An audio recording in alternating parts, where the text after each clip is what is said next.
നമസ്കാരം. വചന സമീക്ഷയുടെ പുതിയൊരു അധ്യായത്തിലേക്ക് എല്ലാ മാന്യ പ്രേക്ഷകർക്കും സ്വാഗതം. ഇന്ന് നമ്മൾ അല്പസമയ ചിന്തയ്ക്കായി എടുത്തിരിക്കുന്ന വേദഭാഗം യോഹന്നാൻ 6 അധ്യായം 63 വാക്യം.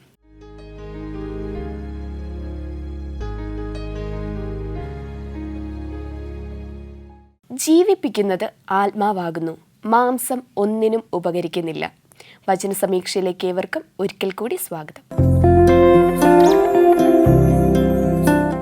ഒരു വധുവിൻ്റെ വീട്ടിലെ വിവാഹ ചടങ്ങിലേക്ക് നമുക്കൊന്ന് പോയാലോ? നമുക്കറിയാം, ഒരു വധുവിൻ്റെ ഭവനം എന്ന് പറയുന്നത് ഏറ്റവും ആർഭാടമായിട്ടും അതുപോലെ തന്നെ വലിയ ടെൻഷൻ ഉള്ളതുമായിട്ടുള്ളൊരു ഭവനമായിട്ട് നമുക്ക് കാണാൻ സാധിക്കുന്നു, അല്ലേ?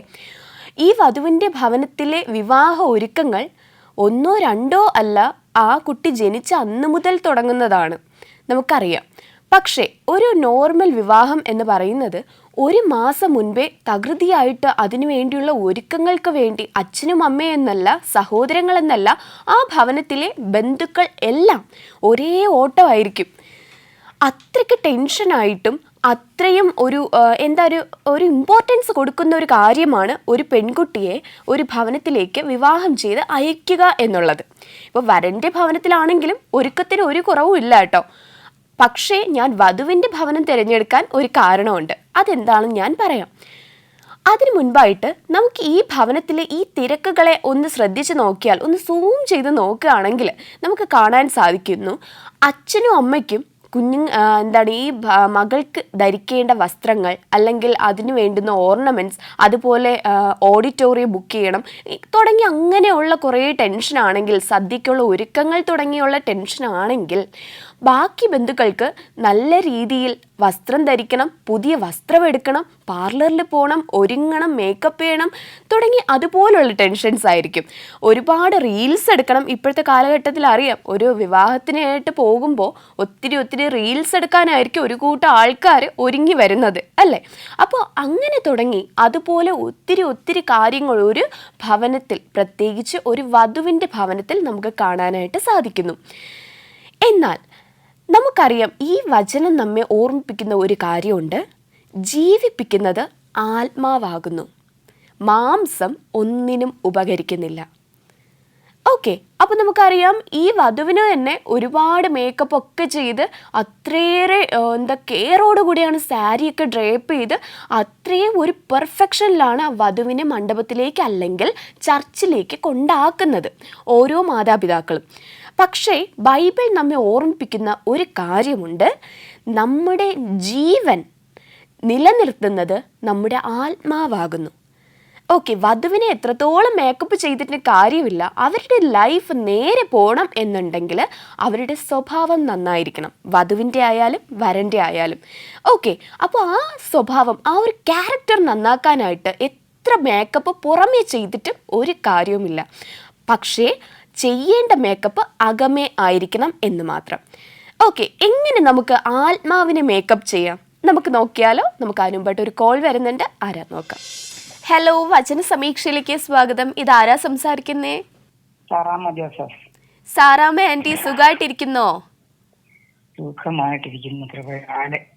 ഓക്കെ ആന്റി, അപ്പോ നമ്മുടെ പ്രോഗ്രാം കാണാറുണ്ടല്ലോ? ഉണ്ട്. ഓക്കെ, മഴയൊക്കെ ആകുമ്പോൾ ചിലപ്പോഴത്തേക്ക് പകല് കാണുകയില്ല, അപ്പൊ 11 മണിക്ക് രാത്രി കാണും.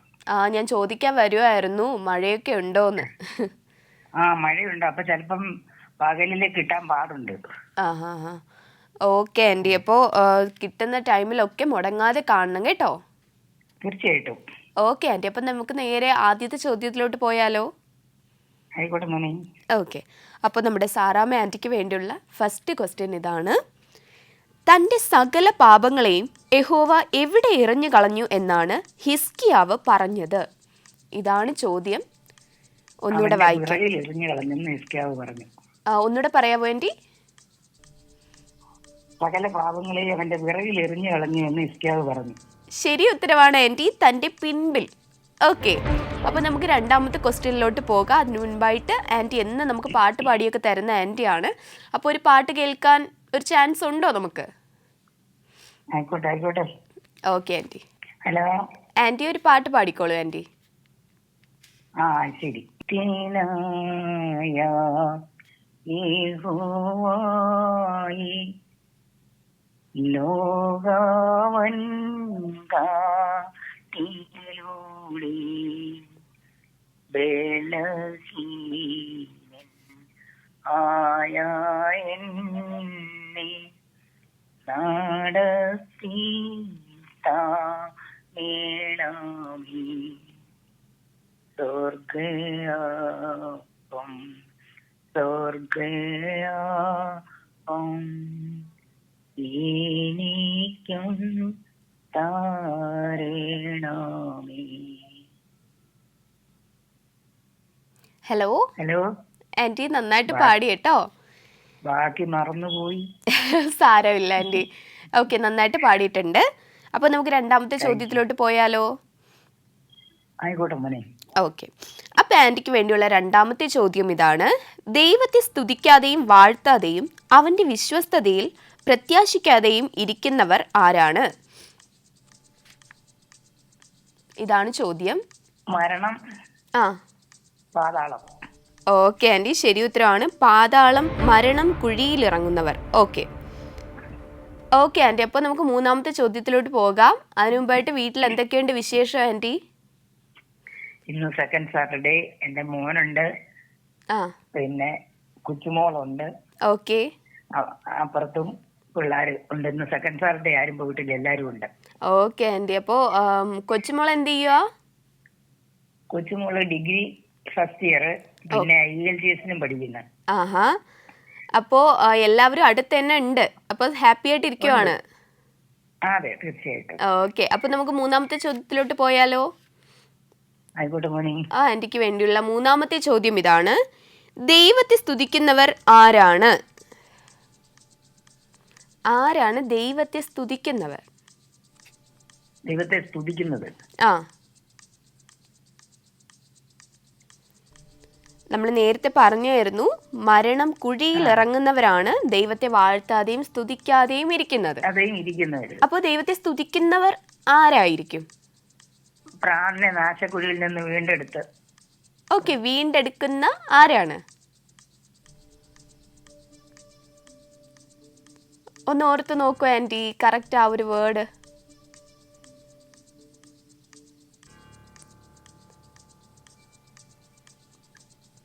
മോനെ, ഒരു കൺഫ്യൂഷൻ ആണല്ലോ എനിക്ക്.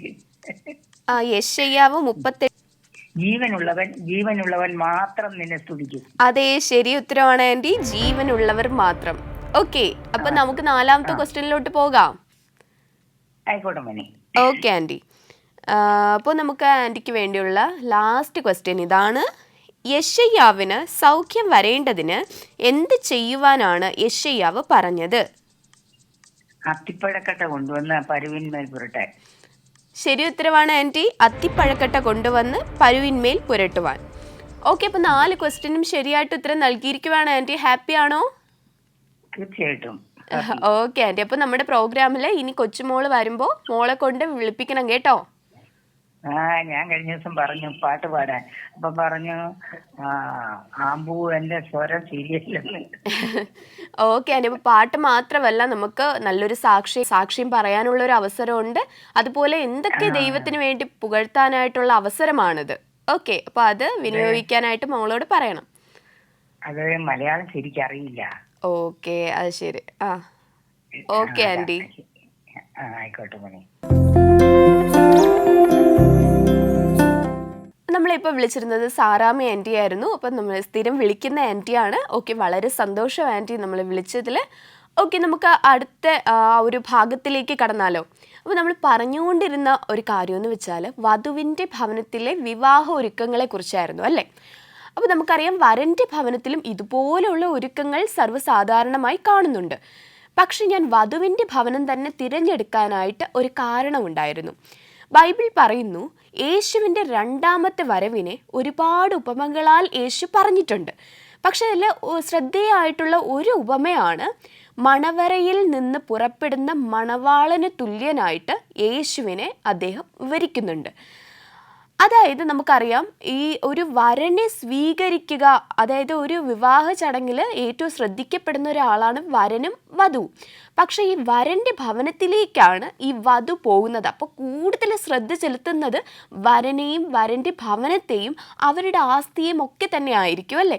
അപ്പോൾ ഈ ഒരു പെൺകുട്ടി അവിടെ ചെന്ന് സന്തുഷ്ടവതിയാണോ, അതിന് വേണ്ടുന്ന കാര്യങ്ങൾ അദ്ദേഹത്തിൻ്റെ ഭവനത്തിൽ കിട്ടുന്നുണ്ടോ, അല്ലെങ്കിൽ അതിനുള്ള സാഹചര്യങ്ങൾ അദ്ദേഹത്തിൽ ഉണ്ടോ എന്ന് എല്ലാവരും ചെക്ക് ചെയ്യാനായിട്ട് ഒരു ഉത്സാഹമായിരിക്കും എല്ലാവർക്കും അല്ലേ, പ്രത്യേകിച്ച് വധുവിൻ്റെ വീട്ടുകാർക്ക്. ഇതുപോലെ തന്നെ യേശു നമുക്ക് വേണ്ടി ഒരു വലിയൊരു ഭവനം ഒരുക്കിയതിന് ശേഷം ഒരു രാജാവായിട്ട് വരുവാണ് നമ്മെ എല്ലാവരെയും വിളിച്ചു കൊണ്ടുപോകാൻ അല്ലെ. ഒരു വധുവായിട്ട് നമ്മെ ഒരുക്കി സ്വർഗത്തിലേക്ക് കൊണ്ടുപോകാനായിട്ട് അദ്ദേഹം ഒരു മണവാളന് തുല്യനായി വരുവാണ്. അപ്പോൾ നാം അതിനനുസരിച്ചുള്ള ഒരുക്കമാണോ ഒരുങ്ങിയിരിക്കുന്നത് എന്ന് ചിന്തിക്കേണ്ട സമയം അതിക്രമിച്ചിരിക്കുകയാണ്. നമുക്കറിയാം, വരൻ വരുമ്പോൾ വധുവിൻ്റെ ഭവനത്തിൽ നിന്നും കുറച്ച് പേര് പോയി വരനെ ഹാരവും ഒക്കെ ഇട്ട് മാലയൊക്കെ ഇട്ട് സ്വീകരിക്കുന്നത് നമുക്ക് ആ ഒരു ചടങ്ങുണ്ടല്ലേ.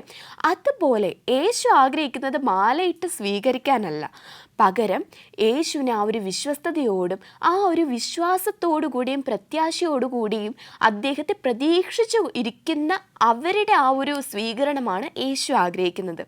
അപ്രകാരം ആത്മാവിനെ ഒരുക്കിയ എത്ര പേരുണ്ട് നമ്മുടെ കൂട്ടത്തിൽ? അത് ഒന്ന് ചിന്തിച്ച് നോക്കേണ്ടത് അത്യാവശ്യമാണ് കേട്ടോ. അപ്പോൾ നമുക്കൊരു കോള് വരുന്നുണ്ട്, ആരാ നോക്കിയാലോ. ഹലോ, വചന സമീക്ഷയിലേക്ക് സ്വാഗതം. ഇതാരാ സംസാരിക്കുന്നേ?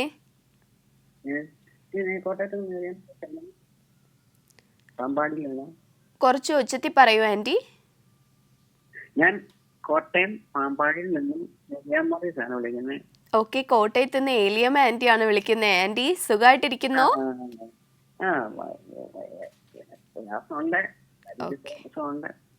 ഓക്കെ, എന്നാലും ദൈവം നടത്തുന്നു. ഓക്കെ ഓക്കെ ആന്റി, അപ്പോൾ എന്തൊക്കെയുണ്ട് വിശേഷം? അവിടെ മഴയൊക്കെ ഉണ്ടോ? രാത്രി മുഴുവൻ മഴയായിരുന്നു. ഓക്കെ ആണല്ലേ. ഓക്കെ, അപ്പോൾ ശ്രദ്ധിക്കുക ആന്റി. അപ്പോൾ നമ്മുടെ പ്രോഗ്രാം കാണാറുണ്ടോ മുടങ്ങാതെ? പിന്നെ എന്നും കാണാറുണ്ട്. വളരെ സന്തോഷം ആന്റി, അത് കേൾക്കുമ്പോഴാണ് ഒരു സന്തോഷം വരുന്നത്. നമ്മളൊക്കെ വിളിക്കാനും നിങ്ങളോടൊക്കെ സംസാരിക്കാനും പറഞ്ഞാലും ഒക്കെ ഒത്തിരി സന്തോഷം. അതെ, നമുക്കും വളരെ സന്തോഷമുണ്ട്. ഓക്കെ ആന്റി, അപ്പോൾ നമുക്ക് ആദ്യത്തെ ചോദ്യം എന്താ ആന്റി? അല്ല, അറിയാത്ത നിങ്ങളെയൊക്കെ അറിയാൻ അതൊരു വലിയ സന്തോഷമല്ലേ? അതെ, തീർച്ചയായിട്ടും ആന്റി അറിയാൻ പറ്റിയത് വളരെ സന്തോഷമാണ്. ഓക്കെ ആന്റി, അപ്പോൾ നമുക്ക് ആദ്യത്തെ ചോദ്യത്തിലോട്ട് പോകാം. ഏലിയമ്മ ആന്റിക്ക് വേണ്ടിയുള്ള ആദ്യത്തെ ചോദ്യം ഇതാണ്: ഞാൻ യഹോവയുടെ ആലയത്തിലേക്ക് പോകും എന്നതിന് ഹിസ്കിയാവ് യഹോവയോട് ചോദിച്ചിരുന്നത് എന്തായിരുന്നു? ഇതാണ് ചോദ്യം. അടയാളം ശരി ഉത്തരമാണ് ആന്റി. ഓക്കെ, അപ്പോൾ നമുക്ക് സെക്കൻഡ് ക്വസ്റ്റ്യനിലോട്ട് പോയാലോ? ഓക്കെ ആന്റി, അന്ന് ബൈബിളൊക്കെ വായിച്ചുകൊണ്ടിരിക്കുകയാണെന്ന് പറഞ്ഞ ഒരു ഓർമ്മയുണ്ട്. ഇപ്പൊ ഏതുവരെ എത്തി ആന്റി? മുക്കാൽ ഭാഗമായില്ലേ? മൂന്നാമത്തേത് രണ്ടു പ്രാവശ്യം വായിച്ചു. എത്ര വായിച്ചാലും നമുക്ക് അതാണ് ആത്മാവാൽ എഴുതപ്പെട്ട വചനം. ആത്മാവ് ഉണ്ടെങ്കിൽ മാത്രമേ നമുക്കത് വെളിപ്പെട്ട് വരുള്ളൂ എന്ന് വചനത്തിൽ പറയുന്നുണ്ട്. അപ്പൊ അതുപോലെ അങ്ങനെ വെളിപ്പെട്ട് വരുവാനായിട്ട് നമ്മൾ വീണ്ടും ആവർത്തിച്ച് വായിച്ചുകൊണ്ടേ ഇരിക്കുന്നത് അത് ആ ഒരു ആത്മാവിന്റെ പ്രേരണ തന്നെയാണ്. ഓക്കെ ആന്റി, അപ്പൊ നമുക്ക് രണ്ടാമത്തെ ചോദ്യത്തിൽ കേട്ടാലോ? ഓക്കെ, അപ്പൊ നമുക്ക് ആന്റിക്ക് വേണ്ടിയുള്ള രണ്ടാമത്തെ ചോദ്യം ഇതാണ്: ഹിസ്കിയാവിന്റെ കാലത്തെ ബാബിലോൺ രാജാവ് ആരായിരുന്നു?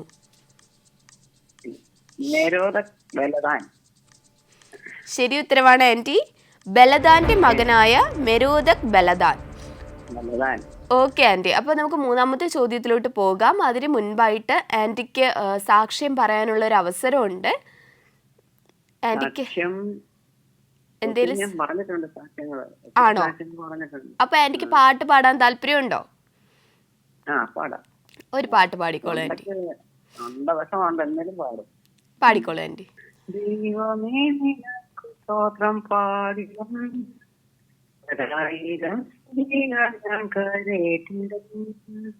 സന്താപകാലത്തും സന്തോഷകാലത്തും എപ്പോഴും എന്റെ നാവിനെ വാഴ്ത്തുന്നു, എപ്പോഴും എന്റെ നാവിനെ വാഴ്ത്തുന്നു. നിന്നെ അറിഞ്ഞാതെ പോയ പാതയിൽ നീ എന്നെ തേക്കുന്ന നോക്കുമ്പോൾ. ഹലോ ആൻറ്റി, നന്നായിട്ട് പാടി കേട്ടോ. ഓക്കെ മോളെ. ഓക്കെ ആൻറ്റി, അപ്പം നമുക്ക് മൂന്നാമത്തെ ചോദ്യത്തിലോട്ട് പോയാലോ? ആൻറ്റിക്ക് വേണ്ടിയുള്ള മൂന്നാമത്തെ ചോദ്യം ഇതാണ്. ഹിസ്കിയാവ് രോഗിയായെന്നും സൗഖ്യം പ്രാപിച്ചുവെന്നും കേട്ടപ്പോൾ മെരോദാക് ബലദാൻ എന്ന ബാബിലോൺ രാജാവ് എന്താണ് ചെയ്തത്? ഇതാണ് ചോദ്യം. അവനെ എഴുത്തും സമ്മാനവും കൊടുത്തയച്ചു. ശരി ഉത്തരവാണ് ആൻറ്റി. അവന് എഴുത്തും സമ്മാനവും കൊടുത്തയച്ചു.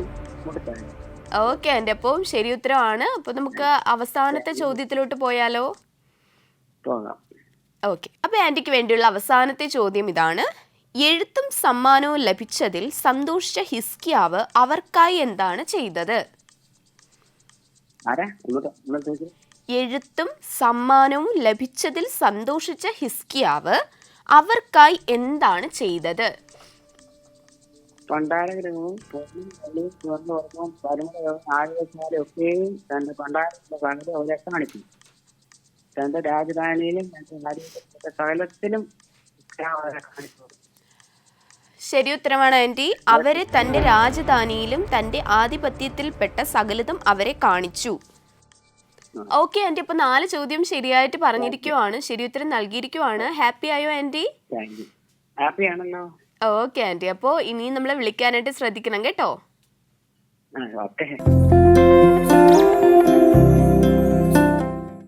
അപ്പോൾ നമ്മളിപ്പോൾ വിളിച്ചത് ഏലിയാമ്മ ആൻറ്റി ആയിരുന്നു. വളരെ സന്തോഷം ആൻറ്റി. അപ്പോൾ അടുത്ത് ഇനിയും വിളിക്കാനായിട്ട് ശ്രദ്ധിക്കുക. ഓക്കെ, നമുക്ക് നമ്മുടെ ആ ഒരു കണ്ടന്റിലേക്ക് തിരിച്ചു വന്നാലോ? നമ്മൾ പറഞ്ഞുകൊണ്ടിരുന്നത് യേശു വരുന്നതിനെ കുറിച്ചാണ് അല്ലേ? അപ്പോൾ യേശു വരുന്നത് മണവറയിൽ നിന്ന് പുറപ്പെടുന്ന മണവാളന് തുല്യനായിട്ട് വരുന്നു എന്ന് അദ്ദേഹം ഒരു ഉപമയിലൂടെ പറഞ്ഞിരിക്കുന്നത് നമ്മളിപ്പോൾ സംസാരിച്ച കാര്യമാണല്ലേ. അപ്പോൾ അത്രയേറെ ആ ഒരു ഇതോടുകൂടെ പവറോടുകൂടെ വരുന്ന അദ്ദേഹത്തെ നാം സ്വീകരിക്കേണ്ടത് കേവലം ഒരു മാലയും ബൊക്കയും ഒന്നും കൊണ്ടല്ല. അദ്ദേഹത്തെ സ്വീകരിക്കേണ്ടത് നിറഞ്ഞ മനസ്സോടുകൂടി, നിറഞ്ഞ ഒരു സന്തോഷത്തോടു കൂടി, വിശ്വാസത്തോടു കൂടി ഒക്കെ ആയിരിക്കണം നാം അദ്ദേഹത്തെ സ്വീകരിക്കേണ്ടത്.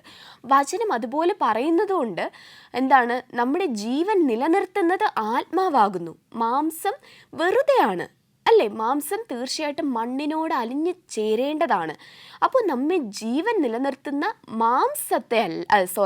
നമ്മുടെ ജീവൻ നിലനിർത്തുന്ന ആത്മാവിനെയാണ് നാം എപ്പോഴും മേക്കപ്പ് ചെയ്ത് കൊണ്ട് നടക്കേണ്ടത്. ഓക്കെ, അപ്പോൾ ഈ മാംസത്തെ മേക്കപ്പ് ചെയ്യാൻ നമുക്ക് ഒരുപാട് ഉപാധികൾ ഇവിടെ ലഭിക്കുന്നുണ്ടല്ലോ. ഓരോ ഷോപ്പിൽ ചെന്നും ഏതൊക്കെ പ്രോഡക്റ്റ് വേണോ നമുക്കത് വാങ്ങാവുന്നതേ ഉള്ളൂ.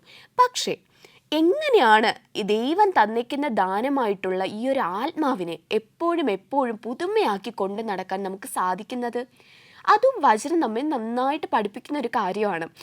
എപ്പോഴും ആത്മാവിനെ ശക്തിപ്പെടുത്താനായിട്ട്, അല്ലെങ്കിൽ അതിനെ ഒരു പുതുമയോടുകൂടി ഒന്ന് മേക്കപ്പ് ചെയ്ത് പോളിഷ് ചെയ്ത് കൊണ്ട് നടക്കാൻ നമ്മെ സഹായിക്കുന്നത് പ്രാർത്ഥനയും ആരാധനയും നല്ല നടപ്പുമാണ്.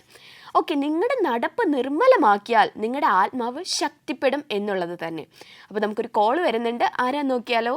ഹലോ, വചന സമീക്ഷയിലേക്ക് സ്വാഗതം. ഇതാരാ സംസാരിക്കുന്നേ?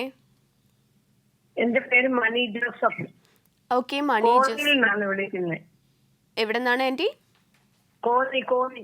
ഓക്കെ ആൻറ്റി, അപ്പം സുഖമായിട്ടിരിക്കുന്നോ? സുഖമായിരിക്കുന്നു. ഓക്കെ ആൻറ്റി, മക്കളൊക്കെ എന്ത് ചെയ്യുന്നു? വീട്ടിൽ ആരൊക്കെയുണ്ട്? വീട്ടിലെ ഹസ്ബൻഡും മൂത്ത മോളും മരുമോളും കുഞ്ഞുങ്ങളുമായിരുന്നു. ഓക്കെ, ഇപ്പൊ ഇളയ മോളും മരുമോളും കുഞ്ഞുങ്ങളും കൂടെ ദുബായിൽ നിന്ന് വന്നിട്ടുണ്ട്. ഓ അത് ശരി. നമുക്ക് രണ്ടും വന്നില്ല. ആഹാ, അവര് എല്ലാരും കൂടെ ഇവിടെ നല്ല മേള. ഓക്കെ, അപ്പൊ നല്ല ഹാപ്പി ആയിട്ട് ഇരിക്കുവാണ്. ഹാപ്പിയാ, എല്ലാരും കൂടെ ഉള്ളത് നല്ല ഹാപ്പിയാണ്. അപ്പൊ നല്ല വിശേഷം. ഓക്കെ ആൻറ്റി, അപ്പോ എല്ലാവരും നല്ല കൂട്ടായിട്ടൊക്കെ ഇരിക്കുന്നുണ്ട്. അതുപോലെ തന്നെ പ്രാർത്ഥനയൊക്കെ ഉണ്ടോ എല്ലാവരും ഒന്നിച്ചിരുന്ന്? എല്ലാരും പ്രാർത്ഥിക്കുന്നവരും. ഓക്കെ ആൻറ്റി, നമുക്ക് ആദ്യത്തെ ചോദ്യത്തിലോട്ട് പോയാലോ? പോകാം. ആൻറ്റിക്ക് വേണ്ടിയുള്ള ഫസ്റ്റ് ക്വസ്റ്റ്യൻ ഇതാണ്. എന്തുകൊണ്ടാണ് ഹിസ്കിയാവ് എൻ്റെ ജീവിതകാലത്ത് സമാധാനവും സത്യവും ഉണ്ടായിരിക്കുമല്ലോ എന്ന് ആശ്വസിച്ചത്? സകല പാപങ്ങൾക്കും ഉള്ള ശിക്ഷ ഇരട്ടിയായി പ്രാപിക്കും. ശരി ഉത്തരവാണ് ആന്റി, ശരി ഉത്തരവാണ്. 2 മടങ്ങ് ശിക്ഷ. ഓക്കെ, അപ്പൊ മൂന്നാമത്തെ ചോദ്യത്തിലോട്ട് പോയാലോ ആന്റി? പോകാം.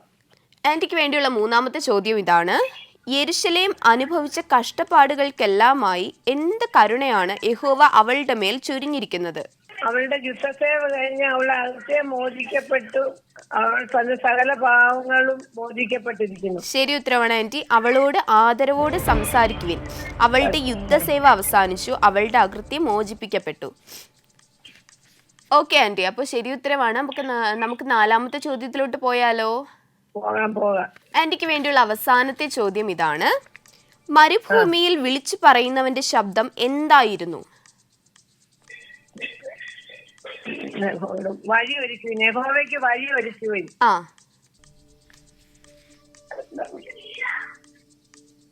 അത് ശരിയല്ലേ? ശരി ഉത്തരവാണ് ആന്റി.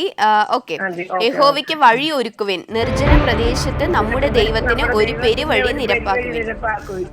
ഓക്കെ ആന്റി, ശരി ഉത്തരവാണ്. വളരെ സന്തോഷം. അപ്പോൾ ഇനി നമ്മളെ വിളിക്കണം കേട്ടോ. തീർച്ചയായിട്ടും. ഓക്കെ, നമ്മളിപ്പോൾ വിളിച്ചിരുന്നത് മണി ജോസഫ് ആൻറ്റി ആയിരുന്നു. വളരെ സന്തോഷം ആൻറ്റി വിളിച്ചതിൽ. ഓക്കെ, ഇനി നമ്മളെ വിളിക്കാനായിട്ട് ശ്രദ്ധിക്കാം കേട്ടോ. അപ്പോൾ നമുക്ക് പറഞ്ഞുകൊണ്ടിരുന്ന കണ്ടന്റിൻ്റെ കൺക്ലൂഷനിലേക്ക് വരുവാണ് കേട്ടോ. അപ്പോൾ നമുക്കറിയാം, 2 കൂട്ടരുടെ വിവാഹ ചടങ്ങുകളും ഏറ്റവും ഇമ്പോർട്ടൻ്റ് തന്നെയാണ്. പക്ഷേ വധുവിൻ്റെ വീട്ടിലത് കുറച്ചുകൂടെ ഇമ്പോർട്ടൻ്റ് ആവാനുള്ള കാരണം ഈ കുട്ടിയെ നമ്മൾ വേറൊരു സ്ഥലത്തിലേക്ക്, ഒരു ഭവനത്തിലേക്ക് അയക്കുന്നത് തന്നെയാണ്. അതുപോലെ എല്ലാവരും ശ്രദ്ധിക്കുന്ന ഒരു കാര്യമുണ്ട്: വരന് ഈ കുട്ടിയെ നോക്കാൻ പ്രാപ്തനാണോ, അല്ലെങ്കിൽ അതിനനുസരിച്ചുള്ള ജോലിയും വീട് സാഹചര്യങ്ങളും പരിസരവും ഒക്കെ നന്നായിട്ടുള്ളതാണോ എന്നും കൂടി ആൾക്കാർ ശ്രദ്ധിക്കുന്നുണ്ട് അല്ലേ? അതുപോലെ യേശു എല്ലാ ഭവനവും നമുക്ക് വേണ്ടി നല്ല ഭംഗിയായി ഒരുക്കിയതിന് ശേഷം അദ്ദേഹം തിരിച്ചു വരുമ്പോൾ നാം അതുപോലെ അദ്ദേഹത്തെ സ്വീകരിക്കുകയും കൈക്കൊള്ളുകയും ചെയ്യണമെങ്കിൽ നമ്മുടെ ആത്മാവ് ഏറ്റവും ശക്തിപ്പെട്ടിരിക്കണം. അല്ലെങ്കിൽ നല്ലൊരു ആത്മാവാക്കി ഒരു പുതിയൊരു ജനനം നമുക്ക് ആത്മാവിന് കൊടുക്കേണ്ടത് അനിവാര്യമാണ്. അപ്രകാരം ഒരു പുതുജനനം ആത്മാവിന് ലഭിക്കണമെങ്കിൽ അതിനും യേശുവിനെ കൊണ്ട് മാത്രമേ സാധിക്കുകയുള്ളൂ. ഓക്കെ, നിങ്ങളുടെ ഓരോരുത്തരുടെയും പാപങ്ങൾ ഏറ്റുപറഞ്ഞ് ഉപേക്ഷിച്ച് യേശുവിന് വേണ്ടി നമ്മുടെ ആത്മാവിനെ ഒന്നുകൂടെ നമുക്ക് മേക്കപ്പ് ചെയ്തെടുക്കാനുള്ള സമയമാണ് ഇത്. ഒരിക്കലും നമ്മളത് പാഴാക്കി കളയരുത്. ഓക്കെ, യേശു ഏത് നിമിഷവും വരും. ആ വരവിനായിട്ട് നമുക്ക് പൂർണ്ണ ആത്മാവോടും പൂർണ്ണ മനസ്സോടും കൂടി ഒരുങ്ങിയിരിക്കാൻ സർവ്വശക്തനായ ദൈവം നമ്മെ ഓരോരുത്തരെയും അനുഗ്രഹിക്കട്ടെ എന്ന പ്രാർത്ഥനയോടെ ഇന്നത്തെ വചന സമീക്ഷയുടെ അധ്യായം ഇവിടെ പൂർണ്ണമാകുന്നു. ഏവർക്കും നന്ദി.